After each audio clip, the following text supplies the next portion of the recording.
बिस्मिल्लाहिर्रहमानिर्रहीम। अस्सलाम वालेकुम दोस्तों, मैं फ़हीम अब्बास आपको खुश आमदीद कहता हूँ न्यूज़ कैफ़े में और उम्मीद करता हूँ कि आप सब खैरियत से और आज के दिन का एक अच्छा सा आगाज़ भी कर चुके हैं। आज जुमअतुल मुबारक है। जुमअतुल मुबारक की भी तमाम तर फजीलतें और बरकतें तमाम नाज़रीन को बहुत बहुत मुबारक हों। आपको बताता चलूँ कि आज हमने अपने प्रोग्राम को दो हिस्सों में तकसीम किया और प्रोग्राम के पहले हिस्से में हम बात करेंगे पोलियो मुहिम के हवाले से जो इस वक्त मुल्क भर में ज़ोर शोर से जारी है। करोड़ों बच्चों को पोलियो के ड्रॉप्स जो हैं वो पिलाए जा रहे हैं और इसके साथ साथ उन्हें मीजल्स, रुबेला और मम्स की भी डोज दी जा रही है। इसी हवाले से बात करने के लिए मेरे साथ स्टूडियो में मौजूद है एक सीनियर चाइल्ड स्पेशलिस्ट जनाब डॉक्टर इकबाल मेमन साहब। आपको खुश आमदीद। अस्सलाम वालेकुम, कैसे हैं? वालेकुम अस्सलाम, जज़ाकल्लाह। आप ठीक है? अल्हम्दुलिल्लाह मैं ठीक हूँ। आपकी तबीयत ठीक है? अच्छा है सब माशाल्लाह, रब का बड़ा करम। जबरदस्त जबरदस्त। सर, इस पोलियो मुहिम के हवाले से बताइएगा कि ये कितने जोरों शोर से इस वक्त जो है मुल्क भर में जारी है? देखिए, जोर तो आवाम से आता है, बिल्कुल सही। और दूसरा आता है हुकूमती लोगों से। हुकूमत की तरफ से तो पूरा जोर है और ताली दो हाथ से बजती है। अब आवाम का साथ में जोश व खरोश देखा जा रहा है, अब ज़्यादा बेहतर देखा जा रहा है और इंशाअल्लाह ये हम मिल के ये ताली बजा लेंगे और इस बीमारी को तो रवा दवा कर देंगे। आपने सही कहा कि 2 करोड़ बच्चों को हम ये कतरे पिलाए जाएंगे इस मुहिम में।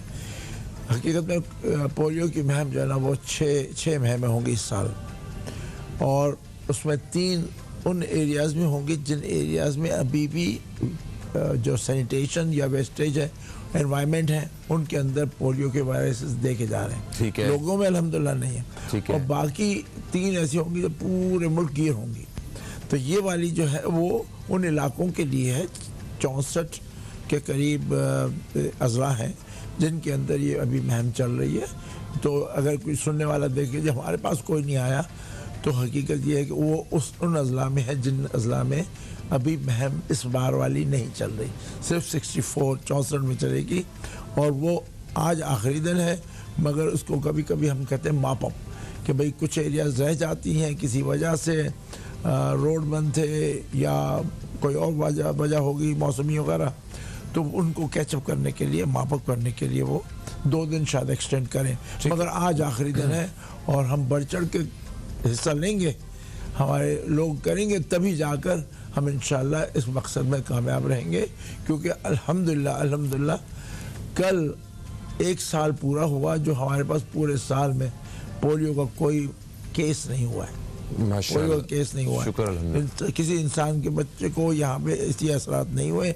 हाँ, ये ज़रूर है कि हमारे एनवायरनमेंट में इन 64 अजला में ये बीमारी के जरासीम देखे गए हैं, और ये जो हमारे एनवायरनमेंट है वहीं पे हमारे बच्चे खेलते हैं, वहीं पे हमारे बच्चे पलते पोसते हैं और वहीं से वो पकड़ सकते हैं। इसलिए इन कतरों का इतलाक बहुत ज़रूरी है। हर एक ने पीने हैं, नहीं तो चाहे मैंने 20 मरतबा पिए हैं, मैंने 21 मरतबा भी पीऊँगा, क्योंकि मेरी वजह से ये जो कतरे पिलाए जाते हैं ना वो आगे जाकर एनवायरनमेंट में शामिल हो जाते हैं, मुझे प्रोटेक्शन देते हैं और आगे दूसरों को भी प्रोटेक्शन देते हैं। मेरे कुर्बान और जवार में जो भी लोग होते हैं उन तक ये वायरस के सिलसिला पहुंच जाता है, जिससे वो जो बीमारी के जरासीम हैं उनको ख़त्म करने में मदद करते हैं। बिल्कुल ठीक। अच्छा देखिए, इस वक्त बड़ा अहम सवाल बहुत सारे नाजरीन भी ये जानना चाह रहे होंगे, वो बच्चे जिनको मौसम की वजह से, मौसम की तब्दीली की वजह से कोई बुखार या नज़ला या खांसी की शिकायत है और पोलियो वर्कर जो हैं वो दरवाजे पे आ जाते हैं कि जी अपने बच्चे को पोलियो के कतरे पिलाएं और बाकी जो वैक्सीन है वो भी लगवाएं। तो ऐसी सूरत हाल में उन्हें इंतज़ार करना चाहिए या डॉक्टर से मशवरा करना चाहिए? और आपसे मशवरा कर रहे हैं हम। बिल्कुल सही जनाब, बहुत ही ज़बरदस्त सवाल पूछा। मेरे ख्याल से ये बदकिस्मती से अमूमन ये कहते हैं जी कतरे ना पिलाएं या वैक्सीन ना लगवाएं। अगर बच्चा शदीद बीमार है तो यकीनन अस्पताल चला जाएगा। ठीक है। घर में बैठा हुआ बच्चा या बुखार में या नज़ले में या थोड़ी सी खांसी है या ज़्यादा खांसी है मगर इतना शदीद बीमार नहीं है जिसमें सांस की तकलीफ, तो उनको हम दवा तो पिलाते हैं ना। बिल्कुल पिलाते हैं, दवा पिलाते हैं ना, उनके इलाज करते हैं। तो ये कतरे जो हैं और जो वैक्सीन है वो भी हकीकत में एक दवा है। तो वो पिलानी है और बार बार पिलाने से अपनी कुव्वत मुदाफ़त भी मजबूत होती है और अपने पसगरदाई में जो भी ऐसे हैं जिनको इससे फ़ायदा हो सकता है तो आप दूसरों का काम भी कर रहे हैं। इसलिए कतरे पिलाने चाहिए चाहे हमारे पास बीमारी हो। हाँ, ये ज़रूर है जो अस्पताल में दाखिल हो जाएं या बहुत शदीद बीमार हो जिनको मुंह से दवाई ना पिलाई जा सके तो मेरी फिर उस सूरत में वाकई ठीक है। कुछ दिन ठहरा जाए। यानी कि पोलियो ड्रॉप्स जो हैं वो उनसे कोई फर्क नहीं पड़ने वाला हमारी सेहत पे, अगर बच्चा बीमार है खराब असर नहीं पड़ने वाला। ठीक है, कोई खराब सॉरी। और रुबेला और जो दूसरा मीजल्स के जो वैक्सीनेशन वगैरह है उसके लिए डॉक्टर साहब से हम मजीद पूछेंगे कि वो किस उम्र के बच्चों को लगाई जा रही है और वो लगाना कितना ज़रूरी है और उससे हमारे बच्चे किस हद तक किन बीमारियों से किस तरह महफूज रह सकते हैं, इस बारे में भी बात करते हैं। छोटा सा वक्फा, कहीं मत जाइए, न्यूज़ कैफे देखते रहिए, अभी आपकी खिदमत में दोबारा हाजिर होते हैं।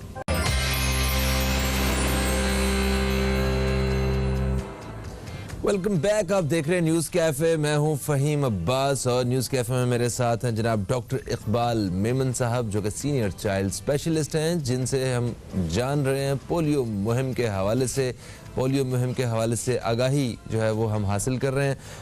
डॉक्टर साहब, वक्फे से पहले आप बता रहे थे कि हमारे यहाँ लोग बढ़ चढ़ के हिस्सा ले रहे हैं इस मुहिम में।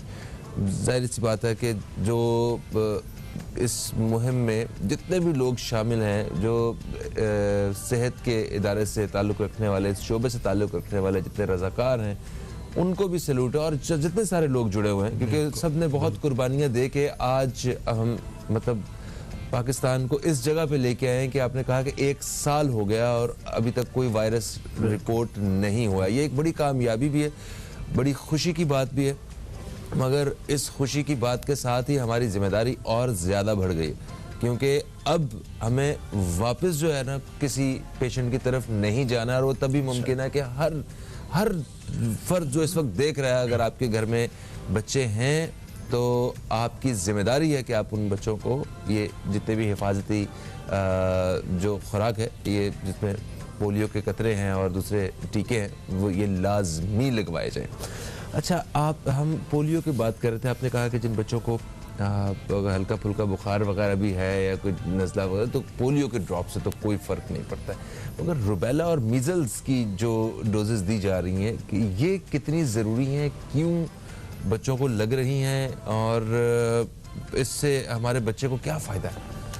पहले तो मैं आपके साथ शामिल हो जाऊंगा सलाम करने को उन वर्कर्स, उन रज़ाकारों के जिनने मुश्किल हालात में मुख्तलिफ़ जगहों पे जाकर तकलीफ़ें उठा के, सौबतें उठा के हमारे बच्चों के लिए आगे बढ़ें। और इसमें पाकिस्तान एक ऐसा मुल्क है जिसके अंदर रज़ाकारों के ऊपर हमले हुए हैं। जी हाँ, जी हाँ। और इसमें कई जानें तलफ हुई हैं और ये बड़ी अफसोस की बात है। और अल्लाह करेगा, अभी भी मैंने कुछ ऐसी बात सुनी, इंशाअल्लाह हमारे लोग आगे बढ़ रहे हैं और ये इनकी रफ्तार बेहतर है शमूलियत में, कबूलियत में, कभी भी कतरे पिलाए जा रहे हैं, मगर अभी भी लोग ऐसे हैं, अच्छे खासे पढ़े लिखे लोग ऐसे हैं, और जो अमूमन बाकी कतरे और अपना वैक्सीनेशन कराते रहते हैं, मगर पोलियो के बाद बार बार डॉक्टर फिर पिलाएं। बात यह है कि मैं कहता हूँ भाई अपनी गाड़ी की सर्विस कराने जाते हो ना बार बार, हर 2-3 माह के बाद या जो माइलेज है गाड़ी की सर्विस कराएं, तो ये सर्विस है आपके दिफाई निज़ाम की। अच्छा, आप बार बार पिलाएं तो ये सर्विस है और उस सर्विस से आप हटे ना। आ जाइए खसरा और रुबेला, जिसको जर्मन मीजल्स कहते हैं हमारे पास दूसरे, और हमारे एक कलीग ने इसके 2 नाम दिए, एक बड़ा खसरा, एक छोटा खसरा। छोटा खसरा, जर्मन खसरा। अच्छा, हाँ, बड़ा खसरा मीजल्स सब जानते हैं, सही है। और छोटा खसरा जो है, जो जिसको रुबेला कहते हैं, रुबेला छोटा खसरा है, उस खसरे की तरह है, बुखार होता है हाँ। और दाने निकलते हैं, मगर वो इतने शदीद नहीं होते। अच्छा, मगर ये छोटा जो है ना, अगर हामला औरत को लग जाए तो उस बच्चे की नशो नमा में, अकल में, सर की बनावट में, दिल की बनावट में, आंखों में, सब जगह पे असरअंदाज होता है और वो हमारे को एक अपाहिज बच्चा मिलता है। तो इसलिए इसको कंजेनिटल रुबेला सिंड्रोम कहते हैं। उससे बचने के लिए ये रुबेला का टीका बहुत ज़रूरी है। और आपको ये बता दूं, अमेरिका जैसा मुल्क और यूरोप जैसे मुल्क में अगर कोई बच्चा CRS के साथ पैदा हो जाए तो उस डॉक्टर और उस अम्मा की तरफ जो है सारी आंखें उठ जाती हैं कि उस डॉक्टर ने इनको खसरे के टीके के लिए क्यों नहीं मना किया, क्यों नहीं हिफाजती तदाबीर ली, और वालिदैन ने अगर रिफ्यूज़ किया तो उनको कहा जाता है कि देखिए आपके रिफ्यूज़ल का असर है, तकरीबन एलिमिनेट हो चुका है, यानी ये चीज़ ख़त्म की जा सकती है। इसलिए खसरा भी अगर आदमी देता जाए तो खसरे के अलामत असरात बहुत कम हो जाते हैं, बल्कि ना होने के बराबर हो सकते हैं। अगर हम सब लगाने लगे 90% से ज़्यादा अब पॉपुलेशन लगाए तो खसरे जैसी चीज़ भी तकरीबन जा सकती है, मगर रुबेला बिल्कुल एलिमिनेट हो सकता है। उसके ख़ास तौर पे ये जो देरीना असरात है छोटे बच्चों में वो कम हो जाता है। तो ये इसलिए दिए जा रहे हैं। और अभी करंटली जो रूटीन इम्यूनाइजेशन या एसेंशियल इम्यूनाइजेशन के लिए कहते हैं, जो गवर्नमेंट देती है, तकरीबन 35,000 रुपये की वैक्सीन हर बच्चे के लिए गवर्नमेंट दे रही है, जो अच्छा काम है तो उसकी तारीफ करनी चाहिए। बिल्कुल सही है। उसमें यह मीजल्स पहले लगती थी खसरे की, वो 9 माह और 15 माह पे लगती थी। अब मीजल्स की जगह ये MR की एक सुई है, दोनों बीमारियों के खिलाफ काम करेगी और 9 माह और 15 माह पे दी जाएगी। बीच में जो मुहिम चली थी, जैसे इसको इंट्रोड्यूस किया गया था, उसमें 6 माह से लेके 15 साल के बच्चे तक, जो उम्र तक बच्चे हैं, उन सबको ये MR की टीके लगे थे। मगर आम अंदाज में 9 माह और 15 माह पे ये लगे जाएंगे और 2 साल से पहले ये टीके लगे जाते। मगर अगर मेरे पास गवर्नमेंट प्रोग्राम का अमूमन उसके अलावा नहीं होता, और मेरे पास अगर कोई टीके के लिए आ जाए और मेरे पास टीका मौजूद है तो मैं थोड़े बड़े बच्चों को भी लगा दूंगा, क्योंकि उससे नुकसान नहीं है। हत्ता कि हकीकत में जो हमल होने वाले लेडीज़ हैं उनको भी MR लगना चाहिए अगर उनको पहले नहीं लगा। सही। अच्छा सर, ये बताएं कि जैसे अभी ये आपने कहा कि आज लास्ट डे कैंपेन का, अगर इसे एक्सटेंड नहीं किया जाता है तो ये लास्ट डे ही होगा, तो जिन बच्चों को रुबेला अगर रह गई तो क्या वो दोबारा अगली मुहिम का इंतज़ार करना पड़ेगा, या जहाँ पे सेंटर्स बने हुए हैं हिफाजती टीकों के लिए वहाँ से जाके लगवाए जा सकते हैं? 2 बातें बता करूँगा। आज आखिरी दिन पोलियो के कतरों का है, ठीक है, वो जो मुहिम चल रही है। MR की जो मुहिम चली थी वो गुज़श्ता नवंबर में ख़त्म हो गई। अब ये MR जो है वो आपके पास जो सेंटर्स हैं और जो टीके जात के कहीं पे भी सेंटर हैं, तो उनके अंदर MR वैक्सीन मौजूद है और वो 9 माह और 15 माह पे लगाई जाएंगे रूटीन में। ठीक है। किसी से अगर रह गई है तो वो ज़रूर लगवा सकते हैं, इत्तेफाक हो गया है ऐसे, क्योंकि उन्होंने नहीं लगवाया। तो बच्चों को एक दफ़ा लगवानी होती है? नहीं, ये 2 मरतबा छोटे बच्चों को लगाई जाती है, क्योंकि 2 से ज़रा उसकी प्रोटेक्शन ज़्यादा बेहतर हो जाती है। ठीक है, बेहतर हो जाती है। और 9 से 15 माह के बच्चे अगर हैं 9 तो और 15 माह, तो अगर 2 साल से नीचे सबको लगेगी। तो 2 साल से अगर ऊपर हो गए तो फिर ज़रूरत नहीं है? ज़रूरत तो एक लिहाज है, मगर हमारी मुहिम का जो दायरा है वो 2 साल के अंदर दिए जाते हैं। आपके सेंटर में जाएंगे, 2 साल से बड़ा बच्चा होगा तो अमूमन आपको मना कर देंगे, क्योंकि ये कैलकुलेशन से आता है, बाहर से भी वैक्सीन आती हैं और उस हिसाब से वो उन बच्चों को दिए जाती हैं जो बच्चे इस उम्र के हैं, कैलकुलेशन के साथ होता है। बिल्कुल सही, बिल्कुल सही। अच्छा, पोलियो कि जब कतरे पिलाने जाते हैं लोग, और आपको भी बहुत सारे लोगों से ऐसा वास्ता पड़ा होगा, क्योंकि फिर आप जैसे काबिल डॉक्टर हजरात को बुलाया जाता है कि जनाब ये साहब हैं, ये अपने बच्चे को पोलियो के कतरे नहीं पिला रहे हैं, इनको कन्विंस करिए, ने बताइए, हकीकत बताइए, ये गुमराह हुए हुए। तो आप मतलब किस किस तरह के वो बहाने सुनते हैं ना पिलाने वाले, ज़रा वो थोड़ा सा बयान कीजिए। आपने हम इनको आम में रिफ्यूज़ल्स कहते हैं। यस, ठीक है ना, और अल्हम्दुलिल्लाह वो रिफ्यूज़ल्स कम होते चल रहे हैं। तो मैं लफ्ज़ गुमराह ज़रा थोड़ा ज़ोरदार है, इसको ज़रा धीमा करना चाहूँगा। उनके जहनों में अपनी अंडरस्टैंडिंग और ख्याल होते हैं। कई लोगों से इधर उधर एंटी वैक्सीनर्स कहते हैं हम लोग, जो वैक्सीन के ख़िलाफ़ आम अंदाज में बात करते हैं। अभी आप कोविड के ज़माने की बात देख लें, कितनी मज़ा, कई ने बोला जी ये ड्रामा है और या वगैरह वगैरह वगैरह, और उसके साथ ये हो जाएगा, उसके साथ तो पोलियो और दूसरी वैक्सीन के लिए जनाब ये काम गैर ज़रूरी अमल है। इससे पोलियो हो सकता है, इससे हमारे बच्चे मफलूज हो जाएंगे, उनको दौरे पड़ जाएंगे, उनको सांस रुक जाएगा, या हम इस पर नहीं मानते। हमारे बच्चे अफजाइशी नस्ल में मसला हो सकता है इनको। हाँ, नहीं, ये बात तकरीबन अब ये रिसेंटली ये बात तकरीबन खत्म हो चुकी है अल्हम्दुलिल्लाह। वरना कहते हैं ये अफजाइश नस्ल, तो मैं उनका ये जवाब देता हूँ कि सन 94 से लेके हम ये मुहिम चला रहे हैं। हालांकि टीके तो 80 से पहने हुए हैं, 78 से, मगर 94 से तो हम कर रहे हैं ना, धमाधम चल रहे हैं। और मगर 100% पे हम नहीं पहुंचते, तो नतीजा ये कि हमारे पास अभी तक था। जब हम उनको 94 में हमने मुहिम शुरू की थी, उस वक्त पाकिस्तान की पॉपुलेशन और आज की पॉपुलेशन देख लें, तो अब नस्ल किस तरफ हुआ, हम तो डबल हो गए भाई। आबादी की शरह में कोई कमी नहीं आई, इजाफा हुआ है। और चीन और भारत में भी ये वैक्सीनेशन जो है ये इसी तरह दी गई है, वहाँ भी कोई फर्क नहीं पड़ा आबादी में। ये सिर्फ ऐसी एक ख्याल है, और वो भी गलत ख्याल। एक वक्फा है, वक्फे के बाद आपकी खिदमत में दोबारा हाजिर हो रहे हैं। इस तरह की बातचीत का सिलसिला डॉक्टर साहब से जारी रखेंगे। कहीं मत जाइए, न्यूज़ कैफे देखते रहिए, अब तक देखते रहिए।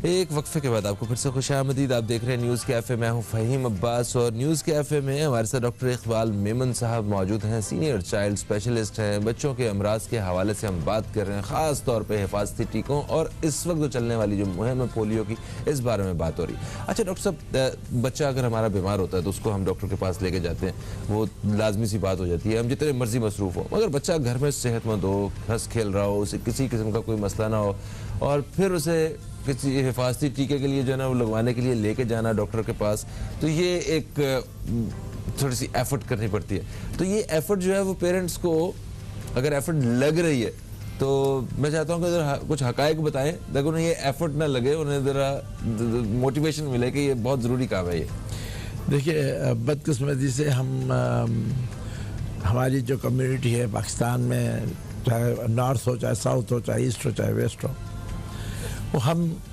डॉक्टर या दवाई का तस्वर तब करते हैं जब खुदा न खास्ता बीमारी आ जाए। जो हिफाजती तदाबीर है उनकी तरफ हमारा रुझान कम है। ठीक है। और ये एक सोच का अंदाज है। देखिए, सब ये कहेंगे कि भाई ज़रा चेक करा लो गाड़ी कैसी है, ज़रा चेक करा लो नलके वगैरह तो ठीक है, ज़रा चेक करा लो टंकी साफ है या नहीं है, पानी है या नहीं है, चेक करा लेते हैं ना, खत्म होने से पहले पानी का टंका ही ऐसा ही है। अरे भाई, जब सेहत के हिसाब से आप सेहत को चेक करा ले, अगर चेक ना कराए तो कम से कम मजबूत तो करा ले। हाँ सही। जब ये एक अंदाज फिक्र ये है कि prevention is better than cure, हिफाजती तदाबीर सेहत और इलाज से बेहतर है। सही है। ये एक बात। दूसरी बात ये है कि ये हमारे दिमागों में बात नहीं आती कि अगर जो ऐसी ज़िंदगी को जानलेवा बीमारियों से अगर हमारे बच्चे बच सकते हैं तो हम वो हिफाजती तदाबीर करते हैं। हम घरों को ताले लगा देते हैं, गार्ड बिठा देते हैं, ऑफिसें दुकानें बंद करके आ जाते हैं, ये हिफाजती तदाबीर है ना। बिल्कुल ऐसा। कभी कभी सिक्योरिटी की चीज़ें लगा देते हैं, ट्रू। हाँ जी, मगर हम अपने बच्चों की सेहत के लिए ये सिक्योरिटी के अमल करते हुए ज़रा सोचते भी नहीं है। हमें सोचना चाहिए कि हमें अपने बच्चों को इन मूजी अमराज से बचाना है। देखिए, जो टीके आमतौर पर गवर्नमेंट दे रही है, पोलियो जैसे मूजी मर्ज जिसका कोई इलाज नहीं, यरकान, हेपेटाइटिस बी, अच्छा, उसके खिलाफ टीके लगते हैं, यही शुरू में लगते हैं, और इनसे अगर बचा जाए तो ताइवान जहाँ पे जिगर का कैंसर बहुत आम था, उनने जब ये टीके लगाए, ये 90s की बात है, और अब वहाँ पे यरकान कैंसर जो है ना जिगर का, वो नहीं हो रहा है, क्योंकि ये काले यरकान या हेपेटाइटिस बी से ये कैंसर भी होता है। ठीक है। जिगर सुकड़ जाता है, सिरोसिस कहते हैं। जिगर के बार बार मुस्तकिल पीलिया हो जाता है और आहिस्ता आहिस्ता उसके असरात सारे जिस्म पे आते हैं। जिगर की पेवंदकारी भी करनी पड़ जाती है अगर जिगर फेल हो जाए। तो हेपेटाइटिस बी के खिलाफ हमारे पास है। काली खांसी सबको मालूम है कि अगर लग जाए तो वो ठीक तो हो जाते, मगर एक 2 से लेकर 4 हफ्ते, 6 हफ्ते, 8 हफ्ते न सिर्फ खांसी और बुखार और परेशानी, मगर ग़िज़ाई कमज़ोरियाँ लाक हो जाती है और बच्चे और बीमारियों में शामिल हो जाते हैं, मसाइल आ जाते हैं। तकलीफ में होता है आपका बच्चा, बहुत तकलीफ में। उनसे पूछे ना जो रातों भर जाग जाग के बच्चों को, एक हफ्ते ही देख लो, 2 रातें देख लो भाई, सारा घर ऊपर नीचे, ऑफिस का काम, घर का काम और बच्चे का स्कूल, अगर बच्चा उस एज में है तो काली खांसी, फिर तशन्नुज की बीमारियों में जानलेवा बीमारी है, उससे हिफाजती तदाबीर यही टीके जाते हैं। फिर आपका अपना डिप्थीरिया खन्नाक, वो भी जानलेवा बीमारी है। अब वो होने के बाद इलाज उनके बहुत मुश्किल है, दुश्वार गुजारा, हो सकता है मौका ही ना मिले। तो इनसे बचने के लिए है खसरा है, जर्मन मीज़ल्स, छोटा खसरा या रुबेला कह लें। और फिर जनाब आपके पास निमोनिया के जो टीकेजात लग रहे हैं, वो 13 जरासीम है न्यूमोकोकस के, उसके खिलाफ हो रहे हैं। एक और टीका है जिसको हिब कहते हैं, हेमोफिलस इन्फ्लुएंजा बी, ये वायरस नहीं, ये बैक्टीरिया है, इसको भी जो है वो उसके खिलाफ भी टीका हमारे पास मौजूद है, हम दे रहे हैं। तो मिल मिला के हमारे पास अब ये खन्नाक का अपना टीबी का भी टीका लगता है पैदाइश के बाद। तो टीबी और इन सारी बीमारियों से हिफाजत अगर हम अपना लें तो हमारे बच्चे कितने ही बीमारी से बच जाते हैं, उनके अखराजात कितने हैं और उनके साइड इफेक्ट बहुत हैं। मैं आपको सिर्फ खसरे का बताऊं साइड इफेक्ट, कि खसरे में निमोनिया ऐसी सीवियर हो जाती है कि उसमें मौत भी हो सकती है। पुराना डायरिया, बड़ी मुस्तकिल डायरिया चलता रहता है, कमजोरियां आ जाती हैं और आ जाती हैं। अगर ठीक भी हो जाए आम अंदाज में, आंखों की बीमारी, आंखों की नज़र, कैटरेक्ट भी हो जाता है, सफ़ेद पुतली हो जाती है, ये सब मीज़ल्स के असरात हैं। और मीज़ल्स होने क्यों दें, अगर हम बचा सकते हैं तो ये चीज़ों की फ़िक्र क्यों करनी पड़े। और फिर खसरा ठीक भी हो जाए तो उसके बाद 2-4 साल के बाद एक ऐसी बीमारी हो सकती है, सब में नहीं होती, जिसको हम SSP कहते हैं। उसमें यूँ समझो कि दिमाग के जो हिस्से हैं वो आहिस्ते आहिस्ते गलते जाते हैं और इंसान नहीं रहता, वेजिटेटिव हो जाती है, उसमें झटके लगते हैं और आहिस्ता आहिस्ता गाड़ी पीछे को चली जाती है। भाई तो मैं तो सीधी कहूँगा, मेहमान आदमी हूँ। बीमारियों के अखराजात, बीमारी की परेशानियाँ, जानलेवा हरकतों से बचने के लिए अगर मुझे तकलीफ करनी पड़ी कि मैं अपने बच्चे को हिफाजत सेंटर पर ले जाऊँ, उनको टीकेजात लगाऊँ, उनसे अगर कभी बहुत नशाद नादर थोड़ा सा ख़राब असर हो भी जाए, बुखार का होता है, ज़्यादा तेज़ मसाइल नहीं होते, तो मैं ये पल्ला हमारा भारी है। अलमीज़ान अल्लाह ताला ने हर जगह रखी हुई है। बीमारियों का पल्ला इतना भारी है कि नीचे चले जाते हैं, ज़मीन दोस्त चले जाते हैं। और ये इतना अच्छा है कि हमें ऊपर ले आएगा, सेहतमंद माशरे की तरफ ले जाएगा, हमारे मुल्क की प्रोडक्टिविटी अच्छी रहेगी। हमारे पास अगर एक बच्चा माजूर हो जाए तो पूरे घराने पे जो असरात आते हैं वो करने वाले, भुगतने वाले को पता है। और आप देख नहीं सकते कि वो क्या है, कभी आपके अड़ोस पड़ोस में अगर कोई देख लीजिए, ठीक है ना। बिल्कुल सही। Thank you so much doctor साहब, आप तशरीफ़ लाए और इस हवाले से आपने बहुत ही मुफीद मालूमात हमारे साथ और हमारे नाजरीन के साथ बांटी। और वाकई अगर हम अपने बच्चों के साथ प्यार करते हैं, अगर क्या यकीनन हम अपने बच्चों के साथ ही प्यार करते हैं और अगर उनके साथ वाकई ही प्यार है हमें, तो फिर हम उन्हें तकलीफ़ से दूर रखने के लिए इन हिफाजती टीकों का हम मतलब ये कोर्स जो है ये पूरा मुकम्मल ज़रूर करवाएंगे। और यस, आजकल मुहिम चल रही है, पोलियो के कतरे अपने बच्चों को ज़रूर पिलाएं। पोलियो के साथ साथ वो खसरा, जर्मन खसरा और मम्स जैसी बीमारी की जो डोजेज़ हैं वो भी आपके बच्चों को दे रहे हैं, ताकि आपके बच्चे इन बीमारियों से, तकलीफ़ों से महफूज रह सके। ये सिर्फ आपके बच्चे नहीं हैं, पाकिस्तान के बच्चे भी हैं। हमने पूरी कौम को इन मसाइल से, इन अमराज से दूर रखना है। उसी की ये कोशिश है जिसमें हम सब ने मिल के बढ़ चढ़ के हिस्सा लेना है। एक वक्फे की तरफ बढ़ेंगे, वक्फे से वापस आएंगे तो हमारे साथ होंगे जनाब हज़रत मौलाना बशीर फारूक कादरी साहब, जिनसे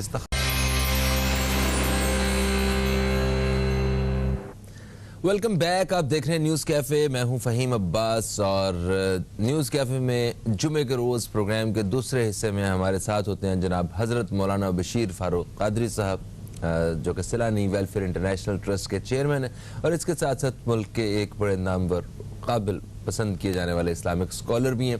आप हमारे स्टूडियो में मौजूद हैं, आपको खुश आमदीद। अस्सलामु अलैकुम, कैसे हैं आप हज़रत? वालेकुम सलाम व रहमतुल्लाहि व बरकातुहू, अल्हम्दुलिल्लाहि रब्बिल आलमीन अला कुल्ली हाल। माशाअल्लाह।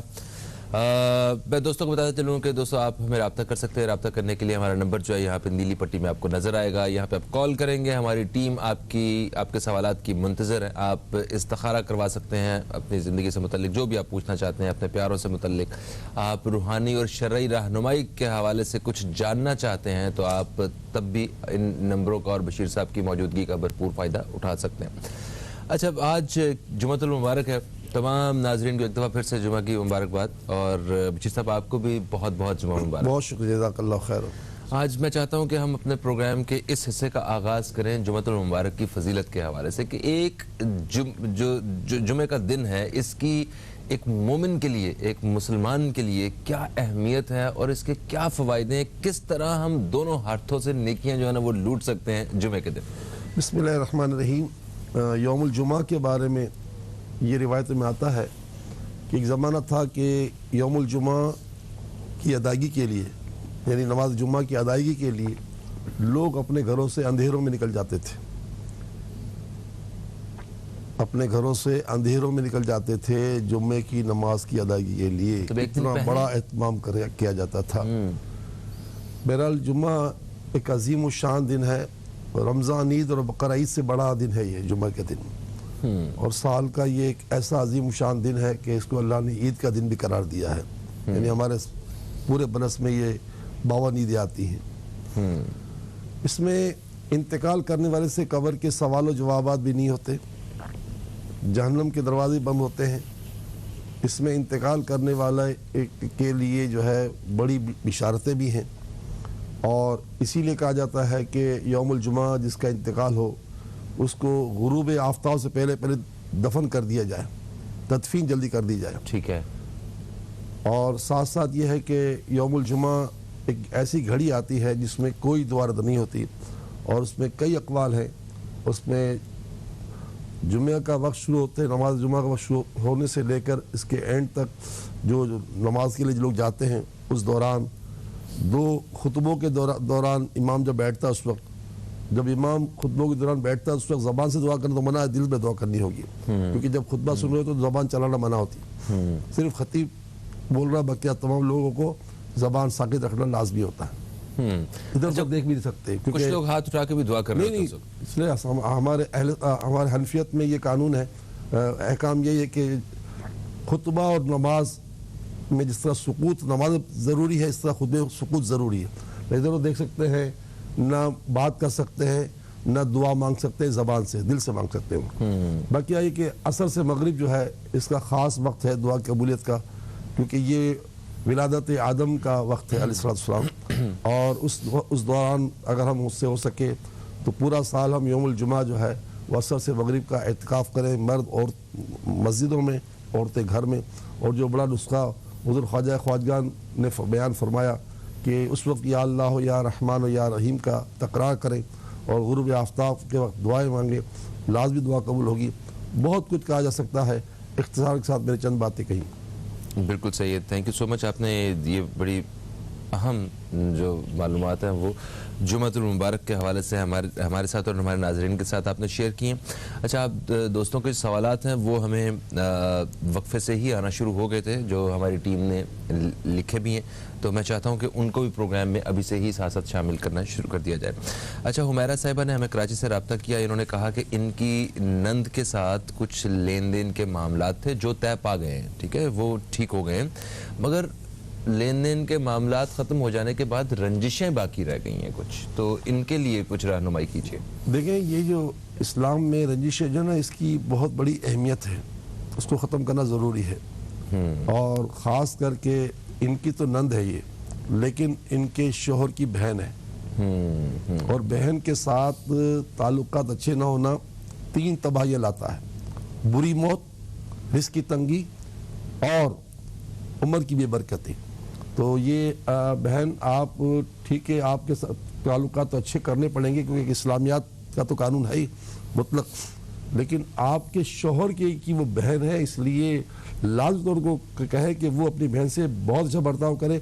अच्छा, वहाँ से भले बर्ताव बुरा हो, उनको छोड़ दें, लेकिन ये क्योंकि ये सिला रहमी जो है ना, ये लाजमी है, वरना 3 बड़ी आफतें हैं: बुरी मौत, तंग दस्ती और उम्र की बेबरकती। अल्लाह ताला मदद फरमाए। बस आप कसरत से पढ़ते रहें, या रऊफ़ो या रहीमो, बेहिसाब पढ़ते रहें, या रऊफ़ो या रहीमो, इंशाल्लाह उसके दिल में खुद ही खुद रहम आ जाएगा, खुद ही खुद उसके दिल में आपके लिए मेहरबानी और शफ़क़त पैदा हो जाएगी। बिल्कुल सही।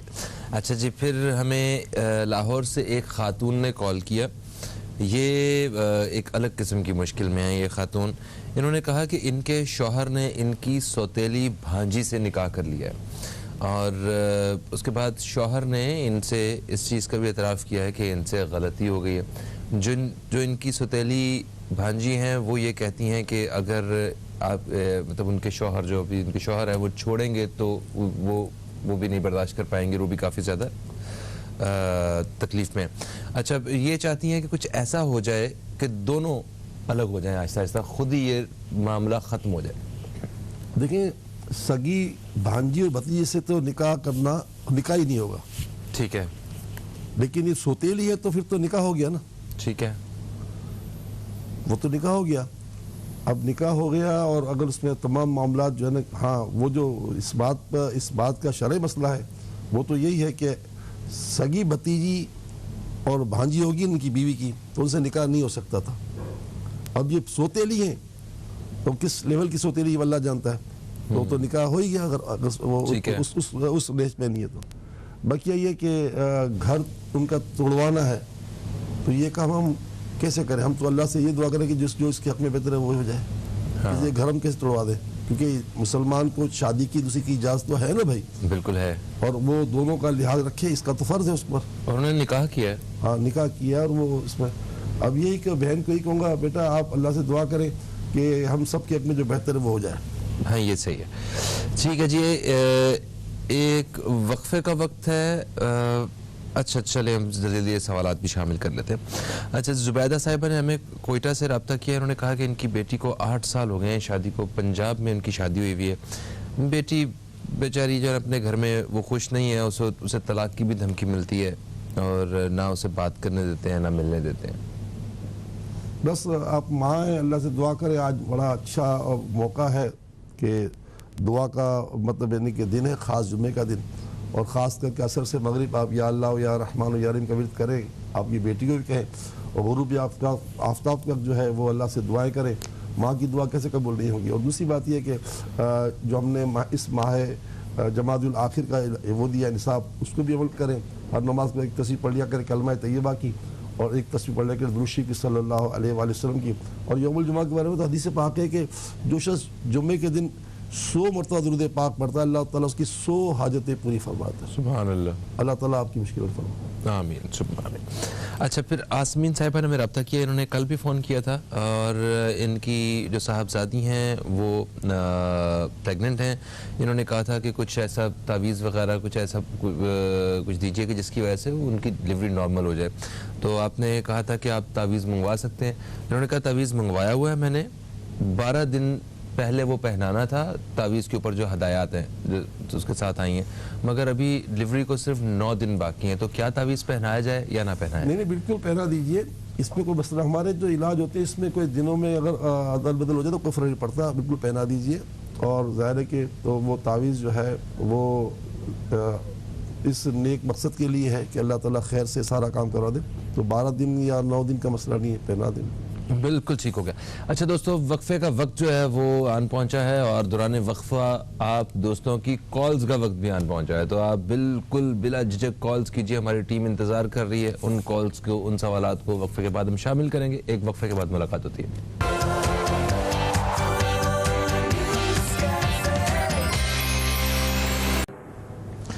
वेलकम बैक, आप देख रहे हैं न्यूज़ कैफ़े। मैं हूं फ़हीम अब्बास और जनाब हज़रत मौलाना बशीर फ़ारूक क़ादरी साहब स्टूडियो में इस वक्त मौजूद हैं, जिनसे आप दोस्तों के सवालात जो हैं वो उनके बारे में हम पूछ रहे हैं। सवालात हमें और भी आ गए, आइए उनको शामिल करते हैं। अच्छा, हमें आसिफ़ा साहिबा ने यस कराची से रब्ता किया। इनके भाई हैं असद। इन्होंने कहा कि उनकी प्राइवेट जॉब है और उसको कोई ख़ास तरक्की नहीं हो रही है, तो आप प्लीज़ इस्तिखारा करके बताइए कोई उनके ऊपर अमलियात वगैरह तो नहीं है कि इस वजह से तो नहीं उनके सारे कारोबार रोज़गार के मसाइल में रुकावट पैदा हुई भी? नहीं, ऐसी कोई बात नहीं है, कोई ऐसी चीज़ नहीं है। अल्लाह ताला ने अपनी किताब कुरान पाक में हमें इस बात का यकीन दिलाया है कि जो मुझसे तौबा करता है मैं उसका रिस्क बढ़ा देता हूँ। तो आप अपने भाई से कहें कि 70 मरतबा नमाज के वक्त पढ़ा करें अस्तगफिरुल्लाह अल हय्युल कय्यूम। 7 दिन मिला के ना पढ़े, अलग अलग पढ़े। अस्तगफिरुल्लाह अल हय्युल कय्यूम, अस्तगफिरुल्लाह अल हय्युल कय्यूम, अस्तगफिरुल्लाह अल हय्युल कय्यूम। अस्तगफिरुल्लाह के माने ऐ अल्लाह मैं तुझसे अपने गुनाहों की माफ़ी मांगता हूँ, और अल हय्युल कय्यूम के माने तू जिंदा है, जिंदा रखने वाला है, तू कायम है तो कायम रखने वाला है। इस वजीफे को दिल से पढ़ें।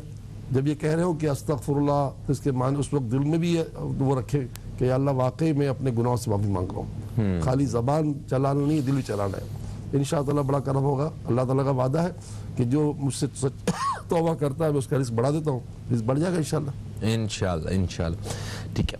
अच्छा, यासिर साहब ने हमें फैसलाबाद से रब्ता किया है। उन्होंने कहा कि ये बड़े परेशान हैं, इस्तिखारा करवाना है, कोई इनके ऊपर कोई अमलियात तो नहीं? अच्छा, इनको सेहत के वसाइल का भी सामना है? देखिए, वजह तो कुछ भी नहीं है, कोई अमलियात नहीं है। परेशानी के वक्त मेरे आका सल्लल्लाहु ताला अलैहि वसल्लम पढ़ा करते थे, या हय्यो या कय्यूम बिरहमतिका नस्तगीस, या हय्यो या कय्यूम बिरहमतिका अस्तगीस, या हय्यो या कय्यूम बिरहमतिका अस्तगीस। ये बगैर गिनती के पढ़ते रहें और अल्लाह ताला आपको शिफा अता फरमाए। सेहत के लिए तमाम मसले के लिए आप मुझे ख़त लिख दें, सैलानी वेलफेयर, बहादुराबाद, कराची, और इंशाअल्लाह ताला आपका मसला लिख के भेजें, आपको जवाब मिल जाएगा। उसको इस्तेमाल करें, इन वज़ाइफ को इस्तेमाल करें, इलाज दिया जाएगा, उसको फ़ायदा उठाएँ। कुरान पाक की आयतें दी जाएंगी तो घोल के इसको पिए। हदीस पाक में कुरान बेहद दवा है, तो जब आप कुरान पाक की 14 आयतें घोल के पिएंगे तो गोया आपने कुरान पाक को दवा समझ के पिया। बिल्कुल ठीक हो। अच्छा जी, फिर हमें सबाहत साहिबा ने कराची से रब्ता किया। उन्होंने कहा कि इनके घर से इनको बकरे की दुम मिली है, और इन्होंने कहा है कि इनके घर में रोज़गार के मसाइल भी हैं, तो थोड़ा सा इस्तिखारा करके हमें सबके मसाइल रोज़गार के हल कर दे, क्योंकि ज़ाहिर है कि आमदनियाँ जो थी वो कम भी हो गई और महंगाई इतनी बढ़ गई कि नाकाबिले बर्दाश्त, और ख़ास करके खाने पीने की चीज़ें यहाँ तक कि कुकिंग ऑयल 400 तक टच कर गया। जी। तो अब क्या है कि हर शख्स परेशान है। अल्लाह इस क़यामत से हमारी जान छुड़ाए। ये आमतौर पर क्या होता है कि चील कौवे जो है ना वो ऊपर से गुजर होते घर से ऊपर से, तो कोई चीज़ छोड़ देते हैं, तो इसका इस दुम का या कभी कोई गोश्त का कुछ कलेजी गिर आ जाती है घर में, तो इससे मत डरा करें। बहरहाल घर में कोई अमलियात वगैरह नहीं है, ये जो है दुम जो है ये ऐसे आज आ गई होगी।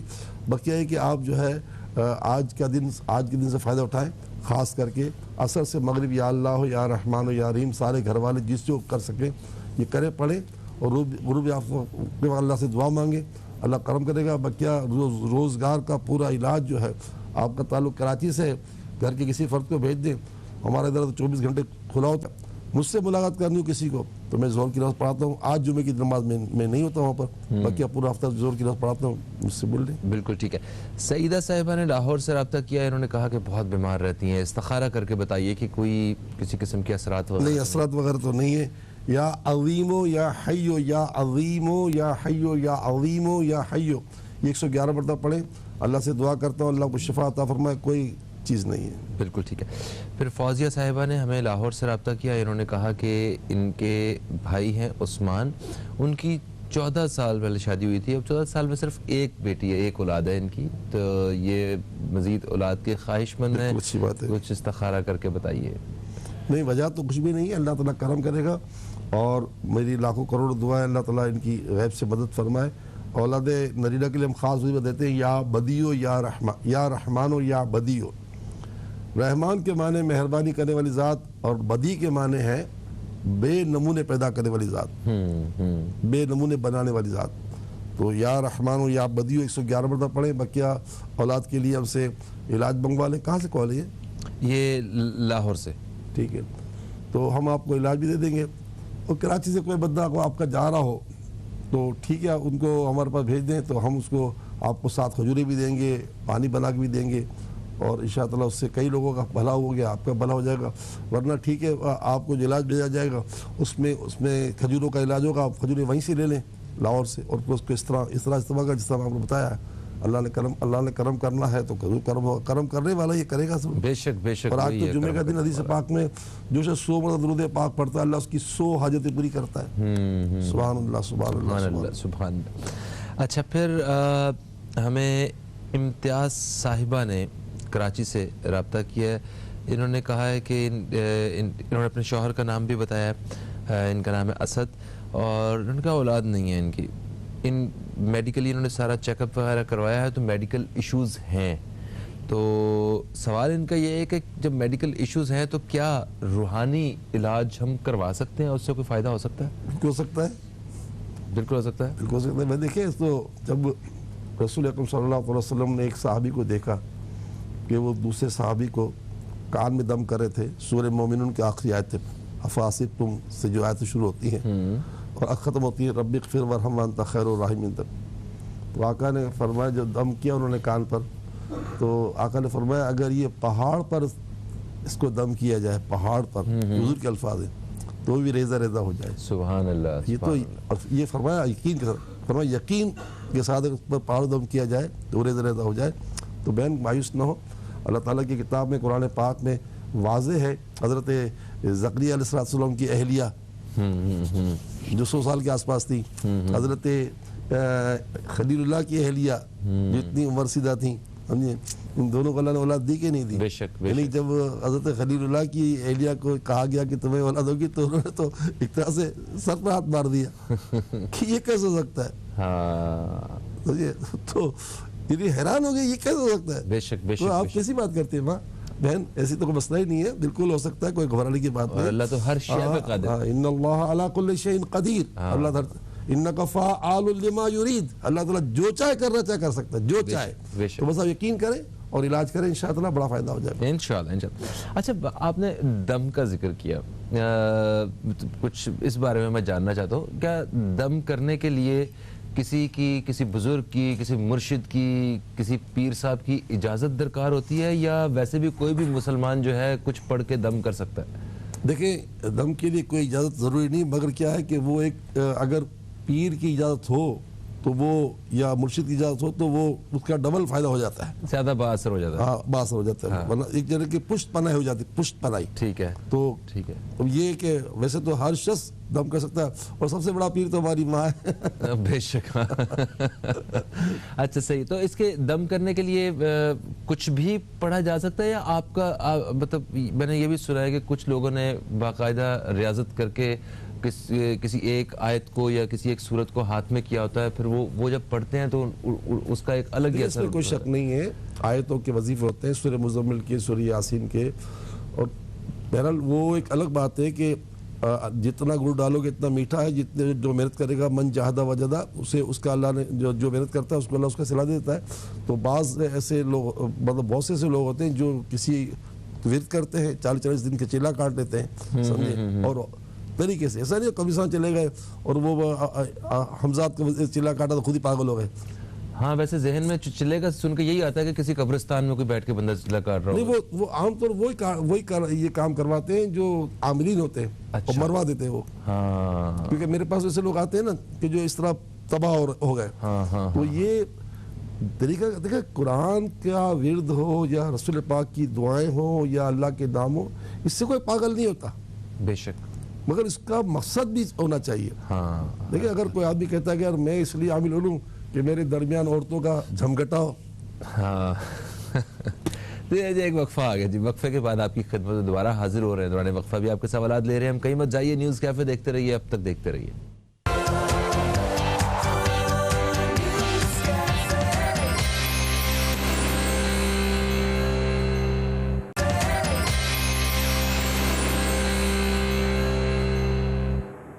जी दोस्तों, वक्फे के बाद एक दफ़ा फिर से खुश आमदीद। आप देख रहे हैं न्यूज़ कैफ़े। न्यूज़ कैफ़े में मौजूद हैं जनाब हज़रत मौलाना बशीर फ़ारूक क़ादरी साहब। आप दोस्तों के सवालात को हम प्रोग्राम में शामिल कर रहे हैं। अच्छा, वक्फे से पहले हमने कुछ सवालात शामिल किए, अभी दौरान वक्फा भी हमें मज़ीद सवालात हम तक पहुँचे हैं, इनको शामिल करते हैं। बानो साहिबा ने कराची से रब्ता किया, उन्होंने कहा कि इनके साहबजादे हैं जिनका नाम है इमरान, इनकी शादी हुई थी, 3 महीने में ही इनकी तलाक हो गई थी। अब हम चाहते हैं कि हमारा बेटा दोबारा शादी करे, मगर शादी का नाम लेते हैं तो ये चिढ़ जाता है। बस इसको 319 मरतबा या कुद्दूस हो या कुद्दूस हो या कुद्दूस पढ़कर किसी मीठी चीज़ पर दम करके इसको रोज़ाना एक टाइम पे खिला दिया करें, तो अल्लाह हलवा बना लिया, मीठा अंडा बना लिया, खिला दें।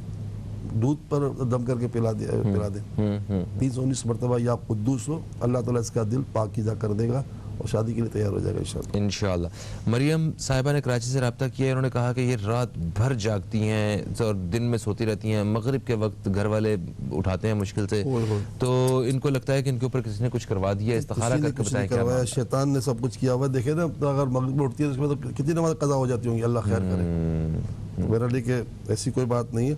जब नींद की दुआ मेरे आका सल्लल्लाहु अलैहि वसल्लम ने अता फरमाई है, वो कराची में रहते हैं, ये मुझसे मंगवा लें, मैं इंशाअल्लाह दे दूंगा। तो वो इस तरह फिर रात को वज़ू करके ये दुआ पढ़ के सोए, इंशाअल्लाह करम होगा इंशाअल्लाह। हमें साइमा साहिबा ने लाहौर से फ़ोन किया, इन्होंने कहा है कि इनके बेटे के रोज़गार के मसाइल हैं, जॉब नहीं मिल रही, ढूंढ रहा है, बड़ी मेहनत कर रहा है बेचारा, तो दुआ कर दी है इस्तिखारा। नहीं, बड़ा करम होगा, मेहनत करने वालों की अल्लाह मदद फरमाता है। या करीमो या अल्लाह, या करीमो या अल्लाह, या करीमो या अल्लाह, अल्लाह ताला करम करने वाला है। 200 मरतबा हर नमाज के वक्त पढ़ें, अव्वल आखिर 3 बार दूसरी पढ़ें, और आज असर से मगरिब तक या अल्लाह या रहमान या उनके विज़ भी करें।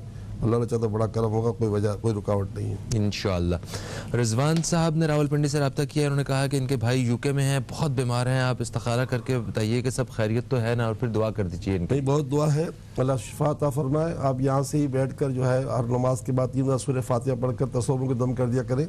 और रिजवान साहब के जो आपके भाई हैं वहाँ, उनके साथ कोई अमलियात वगैरह का मसला नहीं है। बिल्कुल ठीक है। ताहिर साहब ने कराची से मैं रब्ता किया कि इन्होंने कहा कि हमारे पूरे घर को नज़र लग गई है, इस्तिखारा करके बताइए कि सब जी ऐसा है, नज़र है घर वालों पर, तो या तो नज़र की तावीज़ मंगा लीजिए। और सूरह कलम 29 पारे में है, और सूरह कलम की आखिरी 2 आयतें जो है वो है बिस्मिल्लाहिर्रहमानिर्रहीम व यकादुल्लज़ीना कफ़रू लयुज़लिक़ूनका बिअबसारिहिम लम्मा समिअू ज़िक्रा व यक़ूलूना इन्नहु लमजनून वमा हुवा इल्ला ज़िक्रुल लिल आलमीन। ये जो 29 पारा है, इसके अंदर सूरह कलम है, सूरह कलम की आखिरी 2 आयतें हैं। इस 2 आयतों को 3 बार पढ़कर अपने ऊपर, घर वालों पर, घर के दर दीवार पर, कारों पर, जिस पे आप 3 बार दम करेंगे, तो मतलब 3 बार पढ़ के दम करेंगे, इंशाअल्लाह उसकी नज़र उतर जाएगी। बाकी जो टोचके हैं उस पर भी अमल करें, है वाकई, और तावीज़ात भी हमसे मंगा लें। बिल्कुल ठीक है। मुकाबला ज़रा सख्त हो गया है, वक्त कम हो गया है, सवालात हम चाहते हैं कि सबके जवाब मिल जाए, और आज हमने रजब की चांद रात के हवाले से भी आपसे बात करनी है। फरजाना साहिबा ने कराची से रब्ता किया है, इनके साहबजादे हैं हसन, 26 साल उनकी उम्र है, नाफरमानी करते हैं, माँ बाप बड़े परेशान हैं। बस वो आज जुमे का दिन है, नमाज जुमा के बाद 1001 मरतबा या वदूदो या वदूद पढ़कर नमक चीनी पे दम करके पूरे हफ्ते इसी से खाने पकाएं, हर हफ्ते ये काम करें, इंशाल्लाह इसका और सारे घर वालों का दिल नरम हो जाएगा। बुशरा साहिबा ने कराची से रब्ता किया, कहते हैं कि मियाँ रिटायर्ड हो गए हैं, नई जॉब नहीं मिल रही है उन्हें, हर वक्त मोबाइल में लगे रहते हैं, नई जॉब के लिए वजीफ़ा दे दें। अल्लाह ताला इनको हिदायत दे, और जो जॉब के लिए भी दुआ करते हैं, और ये जो मोबाइल में अपने वक्त को ख़राब कर रहे हैं उसको भी इसलिए दुआ करते हैं। जनाब आला कोशिश करें कि अल्लाह ताला की रहमत से एक तो इखलाकियात से पेश आएँ, क्योंकि औरतें ज़रा सख्ती करती हैं तो मर्द और बिगड़ जाते हैं ना। और इसके अलावा जो है दुआ वजीफ़ा है या समीओ या मुजीबो, अल्लाह ताला सुनने वाला भी है और कबूल करने वाला भी है। 100 मरतबा हर नमाज के बाद पढ़ें, या समीओ या मुजीबो, इससे दोनों मसले हो जाएंगे, एक तो जॉब का, दूसरा इंशाल्लाह हिदायत का। ठीक है। अच्छा, हमारे पास वक्त कम है, कुछ सवालात हैं हम शामिल शायद नहीं कर सकें, क्योंकि हमें एक ज़रूरी सवाल जो है वो शामिल करना है। हज़रत रजब का महीना जो है वो शुरू हो जाएगा अगले हमारे प्रोग्राम से पहले बुध या जुमेरात को, तो रजब की जो चांद रात है उसमें ऐसा कोई ऐसी ख़ास साल के जो सबसे बड़े अजीम अय्यामों की शब होती है जिसमें कोई दो रात नहीं होती, उसमें से रजब की पहली रात है। या तो बुध को चांद होगा या जुमेरात चांद होगा। चांद रात पूरी रात इबादत करने की रात है, जितना मुमकिन हो सके इस इबादत में गुजारें। और इसके साथ साथ यह है कि उस रात दुआएं मांगे। जो 2-3 सवाल बाकी रह गए ना, उनके इस्तिखारे हो चुके हैं, ठीक है, और उनको कहें कि बस जो इस महीने का निसाब जो है वो अमल करें, जो अभी तक पूरा प्रोग्राम देगा जो पता है अमल करें, उनके साथ कोई रुकावट नहीं, ये जहन से खत्म निकाल दें। 2-3 लोग सवाल बाकी रह गए, उनकी माफ़ी चाहते हैं, मगर उनके वज़ाइफ आ चुके हैं, उन्होंने सुनी है, उसी पर अमल करें इंशाअल्लाह। बिल्कुल ठीक है। और ये इंशाअल्लाह ये 3 दोस्त हमारे 3 कॉलर्स, इनके हम अगले प्रोग्राम में जुमेरात को जवाब देने की कोशिश करेंगे। थैंक यू सो मच, आप तशरीफ़ लाए, आप तमाम नाज़रीन का भी शुक्रिया। मुख्तसर सा वक्त है, आइए सब मिलकर हाथ उठाते हैं और दुआया कलमात के साथ आपसे इजाज़त भी चाहते हैं। पीर के रोज़ आपसे दोबारा मुलाकात होगी। पीर तक के लिए खुदा हाफिज़। पाकिस्तान जिंदाबाद। बिस्मिल्लाहिर्रहमानिर्रहीम। अल्हम्दुलिल्लाहि रब्बिल आलमीन वस्सलातु वस्सलामु अला सय्यिदिल अंबिया वल मुरसलीन जज़ल्लाहु अन्ना सय्यदना मौलाना मुहम्मद सल्लल्लाहु तआला अलैहि व आलिहि वसल्लम मा हो अहलु। या अल्लाह या रहमान या रहीम, साल का अहम महीना शुरू होने वाला है माह रजब, उसकी पहली रात में इबादत करने और दूसरे दिन का रोज़ा रखने की भी हमें तौफीक अता फरमा, क्योंकि जिसने इस दिन में एक रोज़ा रखा उसे जन्नत की नहर में से दूध दिया जाएगा, नहर से सैराब किया जाएगा। अल्लाह ताला अल्लाह हम सारी उम्मत को तेरे इस अजीम महीने की भी और हर नेमत की कदर करने की तौफीक अता फरमा। हमारे बीमारों को अच्छा कर दे, बेरोज़गारों को रोज़गार दे दे, कर्जदारों के सर से कर्ज का बोझ उतार दे, बे औलादों को औलाद दे दे, बे रिश्तों को नेक रिश्ते अता फरमा दे, घरों से नाचाकियाँ ख़त्म हो जाए, शौहर बीवी की लड़ाई झगड़े ख़त्म हो जाए, माँ बेटों के झगड़े ख़त्म हो जाए, बेरारवी गुमराही से हमारी जान छुड़ा दे, बुरे दिन बुरी घड़ी बुरे वक्त बुरे दोस्त और बुरे हमसायों से बचा ले। हमारा अव्वल भी खैर हो, आखिर भी खैर हो, ज़ाहिर भी खैर हो, बातिन भी खैर हो, खैर को मुकद्दर फरमा, शर से हमारी जान छुड़ा दे। आमीन आमीन आमीन या रब्बल आलमीन। ला इलाहा इल्लल्लाह मुहम्मदुर रसूलुल्लाह सल्लल्लाहु अलैहि वसल्लम।